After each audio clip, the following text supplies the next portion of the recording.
The rain was pouring relentlessly as I sat in my car, staring at the dark road ahead.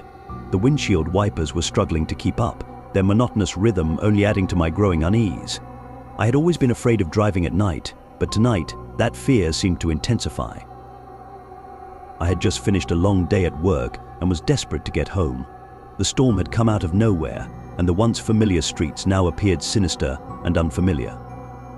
The only source of comfort was the soft glow of my headlights cutting through the darkness, guiding me through the torrential downpour. As I continued my journey, I couldn't shake the feeling that I was being watched. The hairs on the back of my neck stood on end, and a shiver ran down my spine.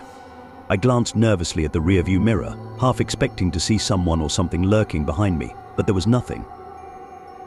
Suddenly, a flash of lightning illuminated the road ahead, revealing a figure standing in the distance. I slammed on the brakes, my heart pounding in my chest. Who could be out here in this weather? My mind raced with possibilities, but before I could make sense of it, the figure vanished into thin air. I took a deep breath, trying to calm my racing heart. Maybe it was just a trick of the light, I thought, desperately trying to convince myself.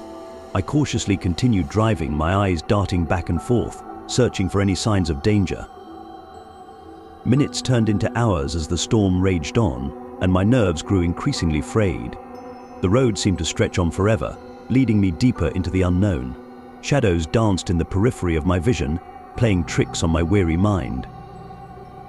Suddenly, I heard a faint scratching sound coming from the back seat. My blood ran cold, and I felt a lump forming in my throat. I stole a quick glance in the rearview mirror, but there was nothing there. I dismissed it as my imagination, a product of my heightened state of anxiety. But then, the scratching grew louder and more insistent, accompanied by a low growl that sent chills down my spine. Panic took hold of me, and I swerved the car to the side of the road. As I turned to face the back seat, my heart stopped. There, in the darkness, was a pair of glowing red eyes. They stared at me with an intensity that froze me in place. The growling grew louder, and I could see a silhouette slowly emerging from the shadows.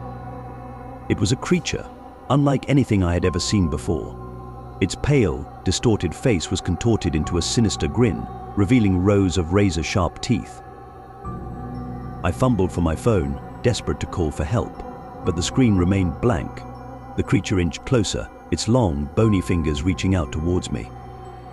I could feel its icy breath on my face as it whispered in a voice that sent shivers down my spine, "You should never have ventured into the night, mortal." Terrified, I threw open the car door and ran blindly into the storm, the creature's laughter echoing in my ears. Rain soaked through my clothes, but I didn't care. I had to escape, to find safety from the horrors that lurked in the darkness. As I stumbled through the rain-soaked woods, branches clawing at my skin, I couldn't shake the feeling that I was being pursued.